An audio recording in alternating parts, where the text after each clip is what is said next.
ధ్యానానికి అవకాశం లేదు. ఇంకా అది రావడం పోవడం దాని ఇష్టమే ఆధారపడుతుంది.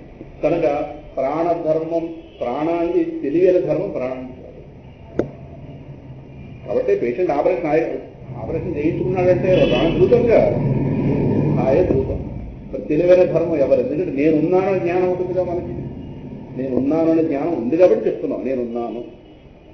ఇప్పుడు ఎవరో వచ్చి మిమ్మల్ని ఏమంటే నేను సాయంకాలం మీరు శివానందాశ్రమం వెళ్ళగన్నారు. ఎందుకు వెళ్ళకండి, నేను అక్కడే కూర్చున్నాం, ప్రవచనం విన్నాం. దేహం ప్రాణం ఉపయోగించాలని ఓ లైన్ చెప్తారు. అక్కడ ఎలా చెప్పారు? ఉన్నారని తెలిసింది. ఆహా ఉన్నానో లేదో చూసుకుంటాను ఆయన అంటారా?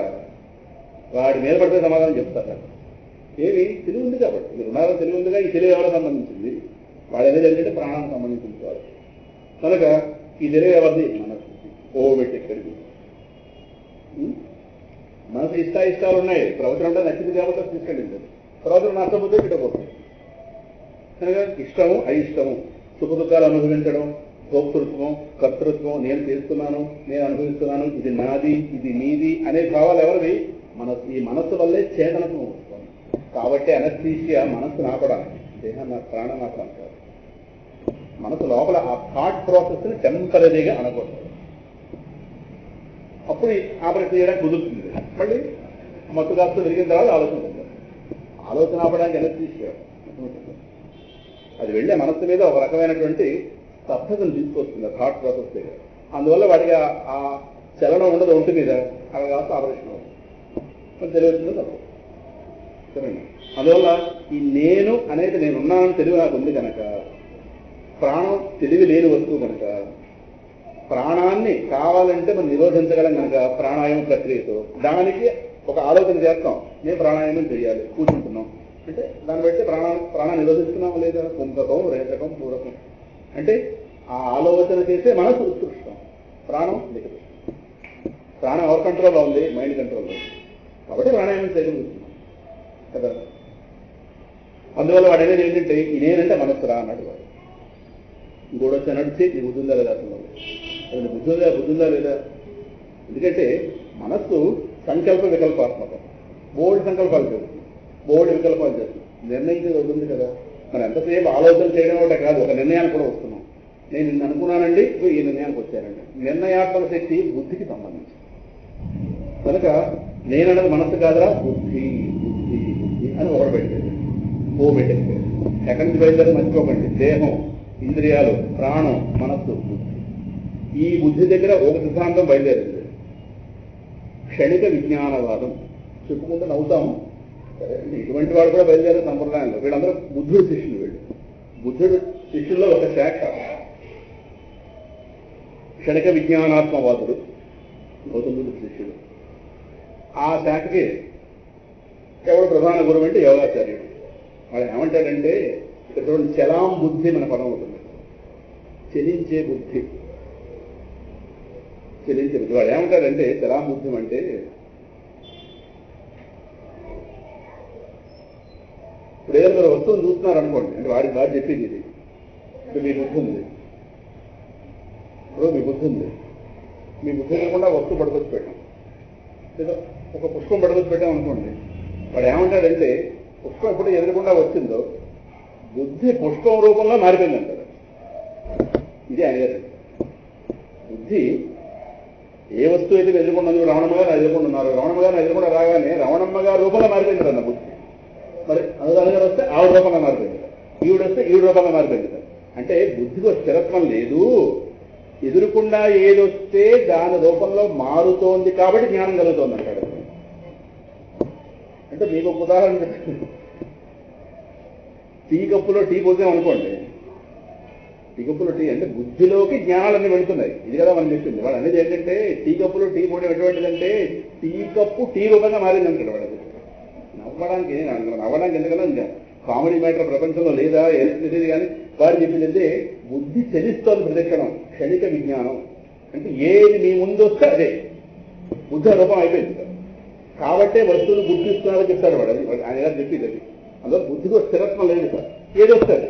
ఏదొస్తుంది కనుక మీరు ప్రతిక్షణం ఏదో జ్ఞానం గుర్తిస్తున్నారు కనుక, బుద్ధితోనే గుర్తిస్తున్నారు కనుక బుద్ధి ఆ రూపంలో మారితేనే గుర్తించగలుగుతున్నారు. కాబట్టి వాడి వాదంతమా మన వాదం కాదు. కనుక దీన్ని క్షణిక విజ్ఞానవాదం అన్నారు. క్షణిక విజ్ఞానం, విజ్ఞానం అంటే బుద్ధి కనుక క్షణికం, క్షణక్షణంగా మారిపోతుంది బుద్ధి. ఇప్పుడు దాంట్లో ఆ పిలవడంలో బుద్ధి అయిపోయింది.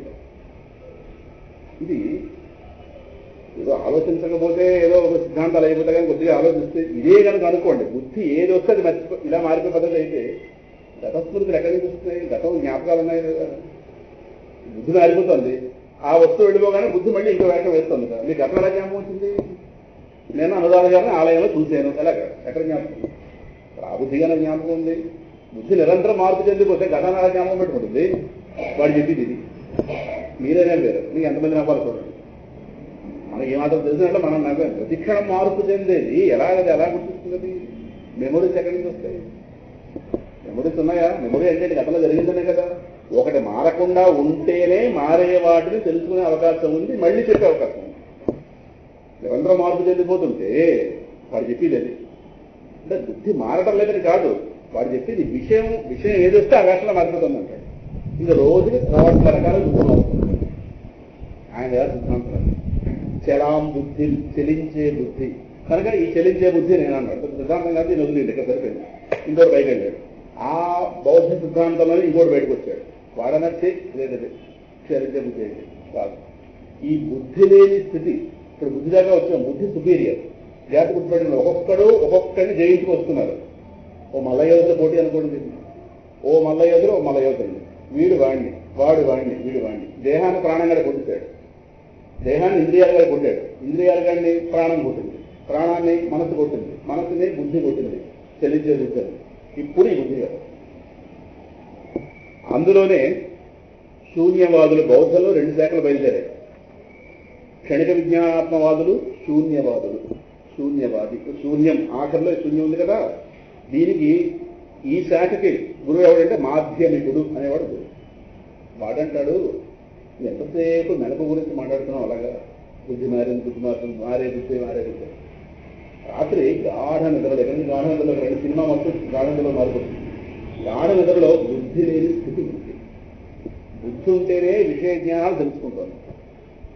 బుద్ధి లేకపోతే విషయ పరిజ్ఞానం కలగదు. బుద్ధి నిరంతరం తెలుసుకుంటుంది. ఎంతసేపు బుద్ధి అయినా బుద్ధి లేని స్థితి ఉంది కదా. బుద్ధి లేని స్థితి గాఢ నిద్ర. గాఢ నిద్రలో బుద్ధి ఎప్పుడైతే పడుకుంటుందో ఇంద్రియాలు, ప్రపంచం మొత్తం యాబ్సెంట్ అయిపోతుంది. ఏమీ తెలియని స్థితి ఉందా లేదా నిద్రలో? నిద్రపోతున్నామా లేదా? నిద్రపోయే దేనికి? ఏమి లేకుండా చేసుకోవడం, ఏ గొడవ లేకుండా చేసుకోవడానికి నిద్రపోయేది. ఏదో అంటారు రెస్ట్ అంటారు, కానీ ఈ దొంగ పదాలు ఇవన్నీ. ఇప్పుడు రెస్ట్ ఎక్కడి నుంచి వస్తుంది? ఏ గొడవ లేకుండా చేసుకుంటే రెస్ట్ వస్తుంది. రెస్ట్ ఎక్కడి నుంచి వస్తుంది? రెస్ట్ అంటే దేని నుంచి? గొడవ నుంచి రెస్ట్, భారాల నుంచి రెస్ట్, మనస్పర్ధల నుంచి రెస్ట్. ఇతరా అనగానేమైనా ఉందా? కనుక ఏవైతే ఇప్పుడు తెలుస్తున్నాయో ఈ తెలుస్తున్నవి టెంపరీగా ఆ ప్రక్రియ అవకాశం ఉంది కనుక అవి లేకుండా చేసుకోవడానికి నిద్ర. నిద్రలో ఏముంది? ఒకటి చెప్తాం, ఏమీ లేకపోవడం అనేది ఉంది. వాడు చెప్పేది అది ఏమీ లేకపోవడం అనేది ఉంది. అంటే పిల్లవాళ్ళు లేచిన తర్వాత ఇప్పుడు దాకా ఏ గోళ లేదురా అంటాం కదా. అంటే ఇప్పుడు ఏదైతే గోళ స్టార్ట్ అయిందో ఈ గోళ ఇంతవరకు లేదు. అంటే వాడికి ఏమర్థమైందంటే ఏమీ లేకపోవడం అనేది ఉంది. ఏ దుఃఖాలు లేని స్థితి, ఏ భారాలు లేని స్థితి. నిద్రలో ఒకసారి మీ నిద్ర ప్రతి వాళ్ళు వాళ్ళ నిద్రను ఒకసారి స్మృతికి తెచ్చుకుంటే పడుకోక్కర్లేదు. రోజు పడుకునే కదా. ఇప్పుడు నిద్రే మన నిద్రలో ఎక్స్పర్ట్లు మనందరం. నిద్ర ఇవాళ పడుకోవాలంటే కూడా చూడండి. అందులో ఒకసారి నిద్రానుభూతిని ఒకసారి జ్ఞాపకం తెచ్చుకుంటే, ఎందుకంటే నిద్రానుభూతిని నిద్రలో స్టడీ చేయలేము, మెలకువలోనే స్టడీ చేయాలి. ఇది మెలకువ సాధన రంగం, సాధన భూమిక. ఆ మిగతా 2 అవస్థల గురించి అధ్యయనం చేస్తే కానీ దీని రహస్యం తేలదు. ఇది దొంగని ఎప్పుడు తెలుస్తుందంటే ఆ 2 బట్టి తెలుస్తుంది. ఆ 2 విచారించలేదమ్మడి త్వరలో రమ్మని ఈవిడ దొంగని తేల్చాలి. కనుక ఈ భారాలు ఏవైతే ఉన్నాయో వీటి మరుపే కదా నిద్రంటే. నిద్రంటే మరుపు. వేటి మరుపు? జగతి మరుపు. కనుక అక్కడ ఏముంది? ఏమీ లేకపోవడం అనేది ఉంది. వాడు చెప్పేది అది ఏమీ లేకపోవడం ఉంది కనుక ఏమీ లేకపోవడాన్ని శూన్యం అన్నాడు. శూన్యం అంటే ఏమీ లేదు వాడి భాష. కనుక శూన్యస్థితిని అనుభవిస్తున్నాం కనుక అందరూ నిద్రలో. కనుక శూన్యస్థితిని అనుభవిస్తున్నాం అందరూ బాగున్నాం కనుక. తెల్లవారు లేవగానే ఎవరు బాగులేం కనుక మనం అక్కడే కంఫర్ట్గా ఉన్నాం కనుక శూన్యమే నేనంటాడు. శూన్యాత్మవాది వాడు. ఇక్కడ దాకా వచ్చారు వీళ్ళు. ఈ శూన్యాత్మవాది అన్నవాడు మొదటి ఒక్కొక్క మల్ల యోధుల్ని ఒక్కొక్కడు కొట్టుకుని వస్తే అందరినీ కొట్టుకొచ్చినటువంటి క్షణిక విజ్ఞానాత్మ ఉన్నాడు, వాడిని పడగొట్టు. వీడు నిలబడ్డాడు, నేను హీరో. ఇప్పుడు ఇక్కడ తేల్చాలి, వీడి హీరోవా లేదు, వీడు పడగొట్టే మల్ల యోధుడు ఎవరైనా ఉన్నాడా, వాళ్ళ సిద్ధాంతం చూస్తుంటాడు. కనుక అర్థమైంది కదా, దేహం ప్రాణమపీంద్రియాన్ని చెప్పి చలా ముద్ధించి శూన్యం విదుకు. వీళ్ళందరికీ ఒక పోలిక చెప్పారు. మనం ప్రవచనం ఎప్పుడు కూడా జీవుడిగానే వింటాం, స్త్రీ పురుషులు ఏమైనా కదా, మనకి ఎవరో స్త్రీభావం పురుషుభావం పోయింది కదా. ఆచార్యుల వరకు పోలికలు చెప్పారు. ఎవడైతే దేహమే నేనంటున్నాడో వాడిని స్త్రీతో పోల్చారు, ప్రాణమే నేను అనుకుంటున్న వాడిని బాలుడితో పోల్చారు, ఇంద్రియాలే నేను అనుకుంటున్న వాడిని అంధుడు గుడ్డివాడితో పోల్చారు, క్షణిక విజ్ఞానమే నేను అనుకునేవాడిని జడుడు బుద్ధి సరిగా పనిచేయవాడు. ఎందుకు అలా పోల్చారు? స్త్రీ బాలాంధ జడోపమాహ, స్త్రీ బాల అంధ జడ ఉపమాహ, ఉపమాహ అంటే పోలిక అని అర్థం. వీళ్ళతో పోలిక తెచ్చారు. దీనివల్ల అక్కడ స్త్రీ అనగానే స్త్రీ కొంచెం దేహాభిమానం ఎక్కువ కదా, కొంచెం మేకప్లు ఎక్కువ ఉంటాయి. అందరూ కూడా అంతే. ఇప్పుడు పురుష స్త్రీలలో పక్షపాతం లేకుండా మాట్లాడదాం. ఎవరికి ఎక్కువ శ్రమ తయారవడం. ఈయన గారు 2 నిమిషాలు తయారవుతారు. ఆయన గుమ్మ ముందు ఆటో వచ్చిన తర్వాత పావు గంట సేపు ఆటో నిలబెట్టేది ఎవరు? ఆయన. మరి అదే ఏమి సవరింపు, ఇక్కడ రోడ్డు పెట్టాలి, ఇక్కడ రోడ్డు పెట్టాలి, వెనకాల కుర్చీళ్ళు సర్దడం, వాళ్ళ గారు సర్దాలు, ఎన్నో గోళ్ళు. ఏం చేసినా సరే అత్యారు పైకి లేకపోతుంది, మళ్ళీ దింపడం. అతయ్య ఆగండి, వెనక్కి వస్తుంది, వెనక రాగానే వెళ్ళేది.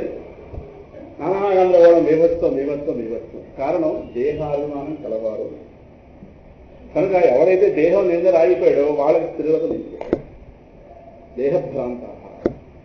ఎందుకంటే ఎక్కడికైనా వెళుతున్నాం అనగానే ఇప్పుడు ఎక్కువ బట్టలు ఎవరికంటే ఇద్దరు చెప్పండి, ఇప్పుడే యథార్థం చెప్పండి. బీరవాలో 30 వంతు ఎవరిది? ఏ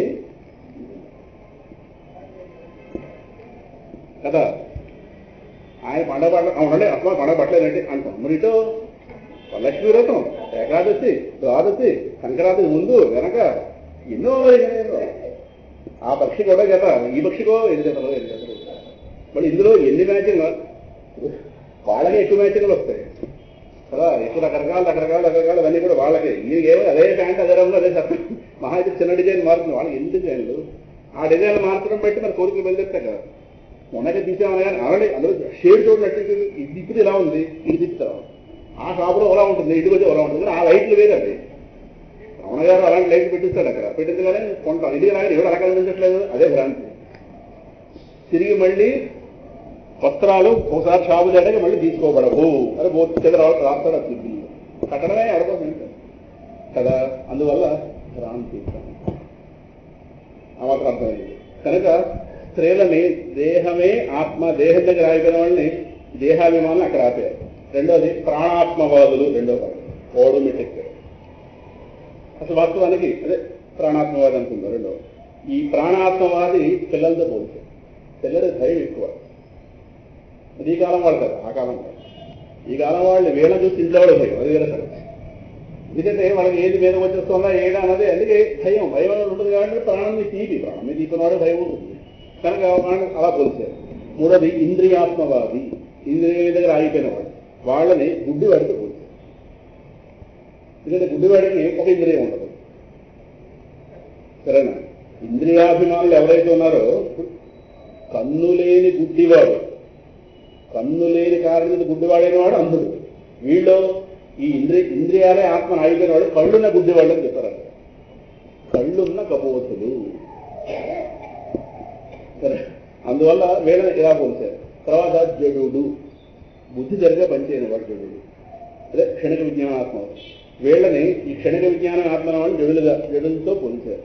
ఎందుకంటే జడుడు అంటే బుద్ధి సరిగ్గా పనిచేయని వాడు. వీళ్ళు బుద్ధి బాగున్న జడులు వీళ్ళు. బుద్ధి బాగులేక జడుడు వాడు, బుద్ధి బాగుంది జడులు వీళ్ళు. తత్వ నిర్ణయం చేయడంలో భ్రాంతిలో పడ్డారు.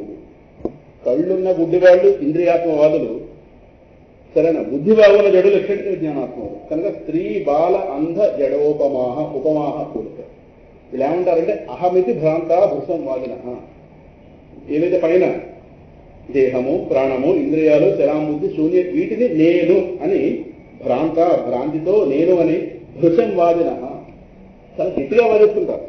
మళ్ళీ ఒక సందేహం కూడా లేదంటే వాళ్ళ వాదన చూస్తే ఇంక ఇది సిద్ధాంతం ఏమో అన్నట్టు వాదిస్తారు. మళ్ళీ అదే వాళ్ళ దగ్గర వెళ్ళి కూర్చోండి, ఇంత వేదాంతం అడగకపోతుంది. మన వేదాంతం తెలుగు మీద నలుపండుకోవడం సులభమా, నలుపు మీద తెలుపండుకోవడం సులభమా? తెల్ల బట్టలు వేసిన పిల్లలకి బొగ్గులు బస్తాలు పట్టుకున్నాడు. ఎవరు పండుకుంటారు? అబ్బా ఆహా ఆహా అది ఇంత వేదాంతం తెలిసి వాడి దగ్గర కూర్చున్నాం అనుకోండి, క్షణంలో మార్చేస్తాడు. కారణం దృశ్యం వాదిన, క్షణంలో మార్చేస్తాడు. క్షణం మనకు తెలిసిన లాజిక్లన్నీ వాడి ముందు ఇలాగ వీగిపోతాయి. అంటే మనకి ఎంతో స్థాయి ఉండగా నాకు నిలబడినాడు.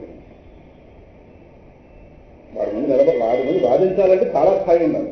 అంటే వాడి లాజిక్ మీకు అలాగా కరెక్టేమో అనిపిస్తుంది. అది భ్రాంత భృశం వాదిన. ఇలాగా అందరూ ఒకే తత్వస్వరూపులైనప్పుడు తత్వ నిర్ణయం చేయడంలో ఎందుకు ఏర్పడింది? ఇందాక చెప్పినట్టుగా తేనెపొడి చుట్టూ తేనెటీగల్లాగా మాయాశక్తి విలాస కల్పిత మహావ్యామోహ సంహారిణి.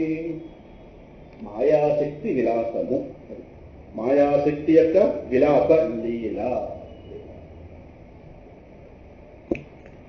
పరమాత్మ తన యొక్క మాయాశక్తిలో జగత్తు నిర్మించాడు. సరేనా? అందువల్ల తనను తెలుసుకునే ప్రయత్నంలో ఉన్నవాడిని పల్టీలు కొట్టిస్తాడు. కానీ ఎవరైతే నిలబడతాడో అక్కడ తన ఒక పద్ధతి పెట్టాడు. ఆ పద్ధతిలో వెళ్ళేవాళ్ళు తెలియబడతాడు. లేని వాళ్ళకు పల్టీలు. అహంకరించేవాళ్ళు, ఒక గురు శుశ్రూష చేయని వాళ్ళు, సంప్రదాయంలో నడవని వారు, వీళ్ళందరూ తప్పుద్రోవ పట్టేవాళ్ళే. ఇది ఏదైనా కొత్త ఊరు వెళ్ళినప్పుడు నలుగురిని అడిగి వెళ్ళమని చెప్పారు. కారణం వాళ్ళు అనుభవించారు. మనం కొత్తగా బయలుదేరిన తర్వాత ఇది వెళ్ళాలా అటు వెళ్ళాలా అని రెండు దారిలో వచ్చినప్పుడు ఏం చేయాలి? తత్వ నిర్ణయం చేసేవాళ్ళు ఎందుకు చేరకుండా వీళ్ళే వాళ్ళ సొంత బుద్ధితో తత్వ నిర్ణయం చేయడం జరిగితే ఇక్కడ ఆగిపోతుంది. కారణం మాయాశక్తి విలాసం. ఈ మాయ అనేటటువంటి ఏదైతే ఉందో ఆవిడ గారికి విలాసం. ఆ విలాసం చేత ఆవిడ ఎక్కడ కూర్చుంది? బుద్ధిలో కూర్చుంది. కనుక ఎవరికి తోచిన భావాలు పడుతుంది. ఈ మాయాశక్తి కల్పించేది మహావ్యామోహం. మామూలు వ్యామోహం కాదు, మహావ్యామోహం. చెప్పుకున్నాం కదా, మాయా పంచకంలో చెప్పుకుంటామని చెప్పాం కదా. ఆచార్యుల వారు మాయ మీద ఓ పంచకం రాశారు.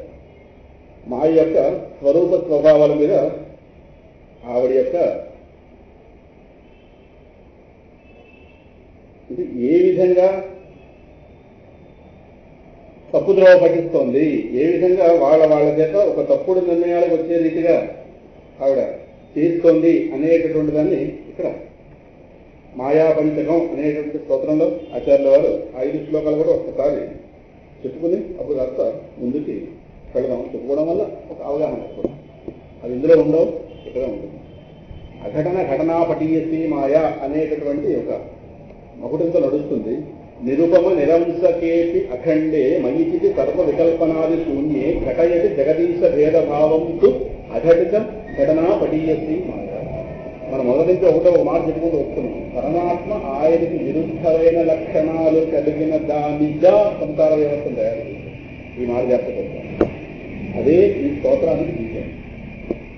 తనకు పూర్తిగా విరుద్ధమైన లక్షణాలు కలిగిన దానిగా అన్నప్పుడు ఆయన లక్షణాలు, ఇక్కడున్న లక్షణాలు వెరిఫై చేసుకుంటారు. మరి దానికి విరుద్ధమైన దానిగా దీన్ని తయారు చేశాడు అన్నప్పుడు ఆ తయారు చేసే కనుక అని చెప్పేది ఏంటంటే నిరుపమ, పరమాత్మ పోలిక లేనివాడు. ఉపమ అంటే పోలిక, నిరుపమ అంటే పోలికకి అవకాశం లేదు. ఉన్నది వాడే ఎవరితో పోలుస్తారు? రెండో వస్తువు లేదు, ఉన్నది వాడే. పరమాత్మ అంటే త్రిమూర్తులకు కూడా ఆధారమైన తత్వం. పరమాత్మ అంటే సృష్టి కారణ తత్వం. కేవల వస్తువు, కేవలం ఇప్పుడేగా అన్నావు 2 గంటలు పోల్చే అవకాశం ఉంది. అర్థమవుతుందా? అందువల్ల అటువంటి అసదృశం అంటే పోలికకి అవకాశం లేని తత్వం పరమాత్మ. ఇంకా నిరంశ అంటే ఆయన యందు అవయవాలు లేవు. సింపుల్ గా చెప్పు వెళ్ళిపోతాం. అఖండము, పరమాత్మ అంతటా నిండుకై ఉన్నాడు. అఖండము అంటే 3 రకాలైనటువంటి పరిమితులు, 3 రకాల పరిచ్ఛేదాలు లేనివాడు. మన దేహం ఉంది, అఖండం కాదు. ఎందుకంటే దీనికి దేశ పరిచ్ఛేదం ఉంది, కాల పరిచ్ఛేదం ఉంది, వస్తు పరిచ్ఛేదం ఉంది. ఇది ఒక ప్రదేశంలో ఉంటే ప్రదేశంలో లేదు, ఒక కాలంలో ఉంటే ఒక కాలంలో ఉండదు. ఈ దేహం ఒక రూపమే, ఇంకో రూపమైన దేహాన్ని ఈ దేహం అని అనుకుంటుంది. అర్థమవుతుంది. ఈ దేహానికి ఒక రూపం ఉంది, ఆ రూపంతో కొనసాగుతుంది అంతే, ఇంకో రూపం దీనికి రాదు, ఎప్పుడో చచ్చిపోయేదా రాదు. అందువల్ల దీనికి వస్తు పరిచ్ఛేదం అంటే దీనికంటే వేరుగా రెండో వస్తువు కనిపించగానే రమేష్ అనగానే ఆవిడ కాదండి, ఈవిడ కాదండి, ఈవిడ కాదని చెప్పాలవుతా. ఈ దేహం చూపిస్తే ఏమన్నారు, కారణం ఆ దేహాలు ఈ దేహంగా లేవు. అది వస్తు పరిచ్ఛేదం. అంటే వస్తు రూపంగా ఒక సెపరేషన్, దేశం రూపంగా సెపరేషన్, కాలం రూపంగా సెపరేషన్. పరమాత్మ ఈ మూడు లేనివాడు తనకి. కారణం తన ఎందే దేశం ఉంది, తన ఎందే కాలం ఉంది, తన ఎందే వస్తువులు ఉన్నాయి. ఆయన గారికి ఈ మూడు పరిమితులు లేవు. సరేనా? ఇంకా మయిచితి సర్వ వికల్పనాది శూన్యే, ఆయన యందు ఎటువంటి భేదములు లేవు, ఎటువంటి భేదములు లేవు. వికల్పము, ఇటువంటి భేదములు లేవు. విత్తన దశలో మూలక ఉన్నప్పుడు ఏం చెప్పుకున్నాం, ఏ భేదం లేవు కదా. తాను తానుగా ఉన్నప్పుడు భేదమే లేదు అసలు. అటువంటి పరమాత్మ యందు ఘటయతి జగదీశ భేదభావం. ఎంత భేదాన్ని సృష్టించింది, ఒకంత భేదం కూడా లేదు అసలు. శివుడు, రాముడు, కృష్ణుడు, విష్ణువు ఎన్ని భేదాలు సృష్టించింది, ఎంతమంది తయారు చేసింది. ఇన్ని రకాలు, ఇన్ని దేహాలు, ఇన్ని కాలాలు, ఇన్ని ప్రదేశాలు, ఇన్ని రకాల వికారాలు, ఇన్ని రకాల కర్మలు, కర్మఫలాలు, కష్టాలు, సుఖాలు ఎక్కడికి వచ్చేయండి. అది సంగతి. అంటే అసంభవ కుదరని దాన్ని కుదిర్చేది, ఘటన కాని దాన్ని ఘటన చేసే సామర్థ్యం కలది, అసంభవాన్ని సంభవం చేసేది, లేని దాన్ని ఉన్నట్టుగా చూపింపజేసేది, ఉన్నదాన్ని లేనిట్టుగా చూపింపజేసేది. ఎక్కడే ప్రహ్లాదుడు కూర్చుంటే వాడికి విష్ణువు సత్యం, మీకు నాకు ప్రపంచం సత్యం. ఇందాక చెప్పినట్టుగా ఆ తాడు ముక్కు పారేసినోడు వచ్చాడు అనుకోండి, ఈ తాడు రామంటాడు, వాడిని పక్కన వేస్తారు నలుగురు. ఒకడు పాము అంటాడు, ఇంకోటి అంటాడు, ఇంకోటి అంటే ఇంకోటి. సత్యం చెప్పేవాడు పక్క పోతాడు, ఈ నలుగురు అదేట్రా పావు కనిపిస్తుంది అంటాడు. పాము కనిపిస్తోంది నాగలు జత చేయడం కూడా సిద్ధమైపోయాడు రాస్త. ఆ రోజు నాగలు చదివితే అక్కడ ప్రారంభించాడు ఏమో చేసి. సరే వీడు ఎన్ని పాలు పోసినా తాడు తాడెక్కడ అవుతుంది. సో మొత్తం వీడి వాళ్ళ వీడి అంటే సత్యం చెప్పేవాడిని మిగతా నలుగురికి పక్కదు. వాడికి త్రాడు, ఈ నలుగురికి ఎవడి మనసులో ఉన్నది వర్తించుతాం. అందుకే అందరూ ఒక ప్రపంచంలో ఉన్నాం కానీ అందరికీ ఒక ప్రపంచం కాదు. అందుకే ఇంట్లో అంటుంటారు, ఆయన ఏమిటో పెళ్ళే 40 ఏళ్ళు ఇక్కడ బోధపడేది నాకు. ఆవిడికి ఇంకోటి అర్థం కావాలి, ఇంకో 40 ఏళ్ళు బోధపడ్డాడు. ఇదో మాట ఎక్కువ వింటుంటాం, 40 ఏళ్ళు అయింది ఇప్పుడు ఆయన ఎవరు నాకు అర్థం లేదా అని. ఇప్పుడు ఏమిటి చేస్తాం, అర్థం చేసుకుని ప్రయత్నం చేస్తుంటాం. ఆ ఏదో కలిపే ఆవిడ ఏమిటో భగవంతుడు అర్థం అవుతాడు కానీ ఉపనిషత్తు వాక్యాలు అర్థం అవుతా కానీ ఆవిడేమిటో అర్థం అవుతారా ఆయన ఉంటాడు. అక్కడ ఇది చూడండి నెల్లదే వెళ్ళలో ఇది అర్థమయ్యే అవకాశం లేదని అర్థం అవుతారు. అర్థం అది ఏం అర్థం అవుతారు, ఎవరి ప్రపంచం వాళ్ళది చెప్పి తెలియదు. ఒక ఇంట్లో ఉంటున్నాం కానీ ఇంటి మీద ఒకటే కానీ ఎవరి ప్రపంచం వాడు, ఎవరి ఆలోచన దృక్పథం. ఏవో 2-3 మ్యాచ్ అయితే నడుస్తూ కుటుంబం. ఆ 2-3 ఏదో ఒక కర్మ చేస్తున్నారంటే వాళ్ళకి ఇష్టమే, రెండో వాళ్ళకి ఎవరో రాజీ పడ్డారు, అది ఇంకో సమయంలో వాడు తగిలేస్తారు. ఇలా నడుస్తుంటే కాలక్షేపం. ఓ ఎందుకు కొంచెం స్లోగా నడుస్తూ ఎందుకు స్పీడ్ నడుస్తుంది, ఏదైనా అంతేగా, ఇంతే ప్రపంచం. ఈ మాట ఎక్కువగా కనిపిస్తుంటుంది 60 దాటిన తర్వాత. ఆయన ఇక్కడ బోధపడదు, నేను చెప్పింది ఆయన బోధపడ్డారు. బోధపడకుండా ఉండగా ఆయన వచ్చాడు. సరేనా, ఎదుగు బోధపడతారు ఆయన చదివారు.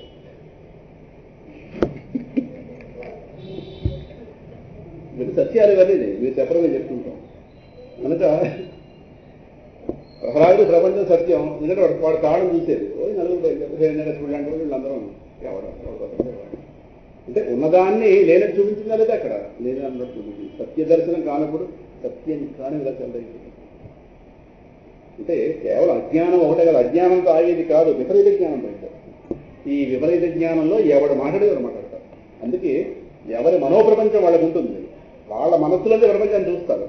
ఆ మనసులో ఏ ఉన్నాయో వాటిలోనే ప్రపంచం చూస్తాను కనుక ఆ భావాలు అలా ఉంటాయి.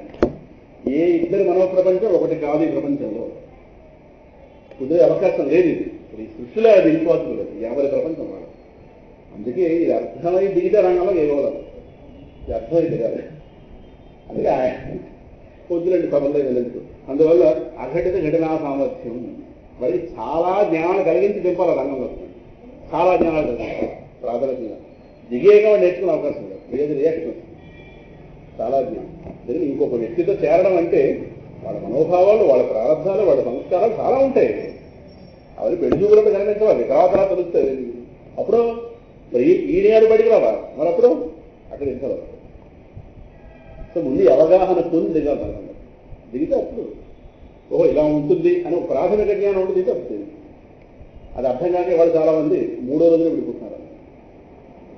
పూర్వం భయాల బుద్ధి ఆగేవారు, ఇప్పుడు భయాల్లో ఆవిడ వాడి చక్రవర్తి. అందువల్ల అఘటన ఘటనాపడీయసి మాయ శృతిశత నిగమాంత శోధకా సప్య రహరాహరతోధనాన్ని సద్య కలుషయతి చతుష్పదాద్య భిన్నాన్ అఘటిత ఘటనాపడీయసి మాయ. ఇది బాగుంది. వేదాంతం చదువుతాడు, శాస్త్రాలు చదువుతాడు, వేదాంతాలను పరిశీలించిన వాళ్ళని కూడా వేదశాస్త్రం వల్ల ఆత్మానాత్మ వివేకం పొందిన వారిని కూడా ప్రతిరోజు పొట్ట కోసం, దారాపుత్రాదుల పోషణ కోసం, అంటే వాడికి తత్వజ్ఞానం పొందుతున్నాడు, వాడి దాటి వెళ్ళవద్దు. తెల్లాలేస్తే ఆకలి, దప్పిక, ఈవిడ గారి చీర, ఈవిడ గారి బంగారం, పోషణ, పిల్లలు, కష్టం, సుఖం, ధనం కావాలి, కోరిక, ఒక దైన్యం, ఆయా ఉద్యోగాలు ప్రవర్తింపజేసి పశువులతో సమానంగా చేస్తుంది మా వెళ్ళాలిగానే. అది ఎలాగైతే గడ్డి కోసం బయలుదేరుతుందో వీడు ఉద్యోగాన్ని బయలుదేరుతుంది. ఎందుకంటే దేహ అవసరాలు, ఇంట్లో వాళ్ళ అవసరాలు, ఒక వ్యవస్థ, వాళ్ళని పోషించాలి, బాధ్యత. మళ్ళీ వాడు ఎవరు రోడ్డుకి పోయానే కాదు, ఆత్మానాత్మ వివేకం ఉన్నవాడు వీళ్ళు దాటిస్తుందా, దాటనివ్వదు. సరే అంటే పశువులు ఇష్టాలు సంభవించినప్పుడు ఎలాగైతే సంతోషాన్ని దుఃఖం పొందుతుంటాయి, ఈయన గారికి కూడా మంచి గడ్డి చూపిస్తే దగ్గర వస్తే కలపడడం దూరం. మరి ఈయన గారికి కూడా ఇగో ఇలా జరిగితే సంతోషించడం, అలా జరిగితే ఖేదాన్ని పొందుతున్నాడా? ఇంత జ్ఞానం పొందినవాడు పశుత్వంతో ప్రవర్తిస్తున్నాడే. సరేనా? ఇది మాయ కాబట్టి అక్కడ ఘటనాపడీయసి మాయ. ఇంకా ఓ సుఖచిదఖండ బోధమద్వితీయం వ్యదనలాది వినిర్మితై వియోజ్య భ్రమయతి భవసాగరే నితాంతం తు అఘటిత ఘటనాపడీయసి మాయ. పరమాత్మ సుఖరూపము, మన నిజస్వరూపం ఏంటి? ఆనంద రూపము. అసలు దుఃఖమే లేదు మన స్వరూపంలో, అఖండమైన సుఖం, స్వప్రకాశ సుఖం. మన వల్లే మనం సుఖంగా ఉంటాం, రెండో వస్తువుతో మన సంబంధం లేదు. అద్వితీయమైనటువంటి స్వరూపం మనది. అటువంటి ఈ పంచమహాభూతాలకు కూడా ఆధారభూతమైన స్వరూపం మనది. కానీ అటువంటి మనం తీసుకొచ్చి పంచభూతాలకి లోబడి ఉన్నటువంటి ఒకానొక దేహానికి కట్టిపడేసిందే ఇంతకన్నా మాయ. పంచభూతాలకి కమాండర్ చీఫ్ అంటుంటారు న్యాయవేదంలోనే. పంచభూతాలకి ఆధారభూతమైన తత్వం మనం. అటువంటి మనం లాక్కొచ్చి, భ్రాంతిలో లాక్కొచ్చి తీసుకొచ్చి, ఇదో తెల్లవారు లేస్తే ఈ పంచభూతాలతో తయారైన ఆకాశాలు, పంచభూతాలతో తయారైన ప్రపంచం, అందులో సప్తధాతువులతో తయారైన దేహంలో పడింది. ఇంక దీని పోషణే నేను, దీని పోషణే నాది, దీని పోషణ అది ఎంత తుచ్చం చేసి పడింది. జ్ఞానం కలిగితే ఎంత వాళ్ళని, ఎక్కడ వాళ్ళని, ఒకనాడు ఎంత బతుకు వాడు ఇలా ఉన్నాడు అంటుంటారే. అది అంటే మన స్వరూపం ఏంటో చూపిస్తున్నారు, ఇప్పుడు ఏంటో చూపిస్తున్నారు. ఎంత నికృష్టమైన బతుకు ఈ దేహమా, దీని పొగిడితే నేను ఆనందించా, దీని జరిగితే నేను దుఃఖపడ్డా. ఏంటిది? ఏంటి దేహాన్ని నాకు ఎంతవరకు సంబంధం? ఎన్నాడు ఉంటుంది నాతో? నిలబెట్టుకోవాలంటే నిలబెట్టుకోగలమా, ఆపాలంటే ఆపుకోగలమా, మార్చాలంటే మార్చగలమా? ఏంటిది? దీని మీద నాకు ఎన్నో ఉద్దేశాలు ఉన్నాయి, ఒక్కడి ఫలించదు. అంత ముందుకు వెళ్ళి ఉన్న రూపాన్ని సవరించుకోవడమే కానీ కావాల్సిన రూపాన్ని తెచ్చుకోలేని అవకాశం లేదు. కానీ తెచ్చుకోవాలందా? తప్పదు. ఏం చేయాలి? జైల్లో ఉన్న ఖైదీ వాళ్ళ సున్నాలు వేస్తే బాగుండంటే జైల్లో వేసుకోవాలన్నమాట. వీడు సున్నాలు వేసుకోలేడు ఏమైనా, వీడు అందరూ బంద్ ఎందుకు కూడా ఉండమే. మాకైతే చెప్పాలి, ఏమంటే సున్నా వేయడం దోమలు ఎక్కువ అవుతున్నాయి, వాడు వేస్తాడు. అది వేరే సంగతి. చేయవలసింది జైల్లో ఖైదీ. అలాగే ఎంత అస్వతంత్రం అయిపోయాము, ఎంత స్వతంత్రులుగా ఉండాలి, ఎంత అస్వతంత్రమే. అది